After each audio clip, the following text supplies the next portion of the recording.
Oh my God. Oh my God. Let me just say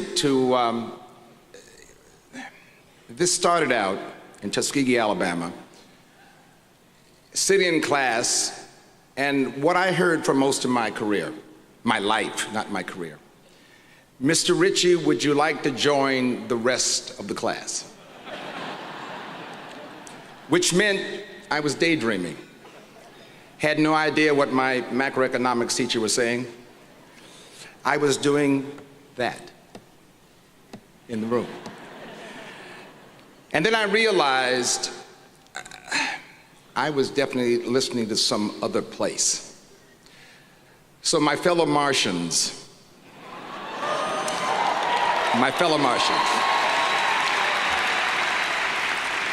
welcome to the other side.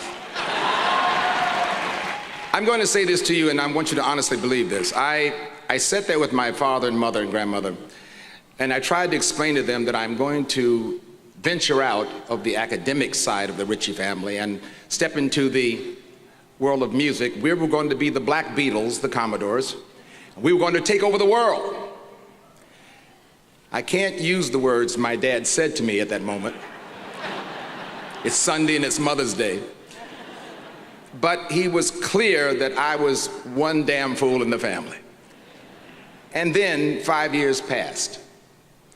And 1 hit record, 5 hit records, 10 hit records. And Barbara Walters was interviewing my father. And he said, Mr. Ritchie, what do you think about your son? He said, I think it is the job of every parent to stand firmly behind the child in his endeavors.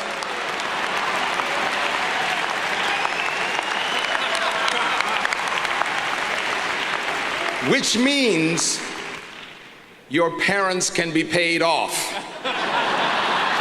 It's very simple. Let me just say to you, as a songwriter, I started out as a dreamer, just like you all. I started out as a kid who had ideas about the way the world should be, but I thought for a moment, how do you tell the world what's on your mind? You are sitting in the prime seat to tell the world what they need to know.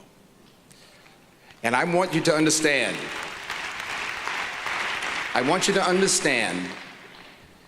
that I started out writing a lyric. I didn't know what I was doing exactly, but giving my thoughts of what I thought love could be and life could be and the philosophy behind this. And then as time went on, people would come up to me and say, Lionel, I was contemplating committing suicide. And your lyrics got me through a very difficult time. Lionel, I was married on your song. Lionel, I was engaged on your song. Lionel, I was divorced on your song. I had babies on your song. And then I realized that what I was doing was getting through. And the day that it humbled me, in fact, there were 2 occasions. The first one, Nelson Mandela had just come out of prison. And we had a group of us to bring him to New York and to LA. And there were lines of people waiting to meet Madiba. And I remember he caught my eye I was in the back of the room, and he walked over to me, broke the line, walked over to me, and he said, young man, I want to thank you for all the lyrics you've written, because your words got me through many days in prison.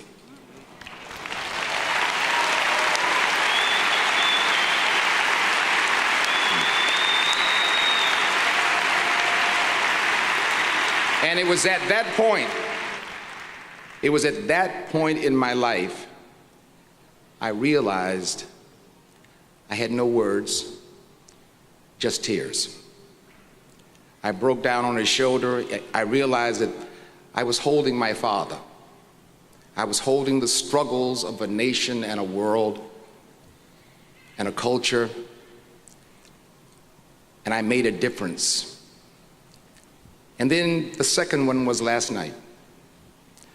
Last night, who would have ever thought the students of Berklee would bring me to tears on my own songs? Oh my God.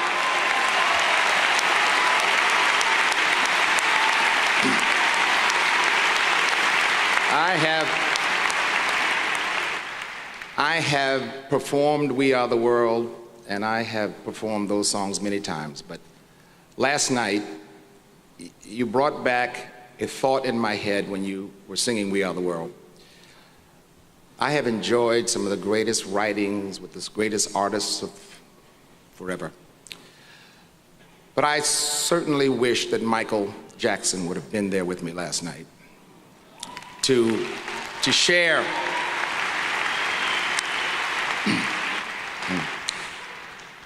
that moment, because what I saw on your faces was the enthusiasm, the passion, the drive, the love, the dreams. I saw it. You waved at me, you hugged me. I walked on stage and I thought I was joining the Commodores all over again. I'm going to say this to you before I close. It's over. God can only do for you what he can do through you. You are the I am in the world. You are God's tool. Use it wisely. Thank you very much for this honor, and I will definitely sing your praises as I travel around the world. God bless you. Thank you.